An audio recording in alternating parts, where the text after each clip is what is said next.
بسم اللہ الرحمن الرحیم۔ امید کرتا ہوں آپ سب خیر و عافیت سے ہوں گے، اور ناظرین آپ سے ریکویسٹ کرتا ہوں کہ میرے چینل کو سبسکرائب کر دیں۔ جن دوستوں نے سبسکرائب کیا ان کا تہہ دل سے شکریہ ادا کرتا ہوں۔ ناظرین، جیسا کہ آج صبح سے سوشل میڈیا پر یہ خبر گردش کر رہی ہے کہ جناب عمران خان صاحب اور بشریٰ بی بی کا نکاح غیر قانونی ہے۔ عدت کے دوران ہی ان کا نکاح ہو گیا۔ سوال یہ ہے کہ جو قاضی صاحب تھے ان کا نام بتایا جا رہا ہے مفتی سعید صاحب، کیا انہیں نکاح کے قانون، انہیں نکاح پڑھانے کے اصول کا پتہ نہیں تھا؟ اگر ان کو علم تھا تو پھر انہوں نے نکاح کروایا کیوں؟ اور اگر کروا دیا تو پھر اتنا عرصہ خاموش کیوں رہے؟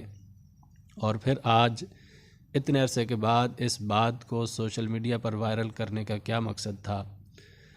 سب سے پہلے تو مفتی صاحب سے پوچھا جائے کہ مفتی صاحب، کیا آپ جانتے تھے سب کچھ اور اس کے باوجود آپ نے نکاح پڑھا دیا؟ تو اس کی کیا وجہ ہو سکتی ہے؟ باقی اللہ بہتر جانتا ہے۔ اللہ پاک سب کے لیے آسانیاں پیدا فرمائے، آمین۔ السلام علیکم ورحمۃ اللہ وبرکاتہ۔ جزاک اللہ خیرہ۔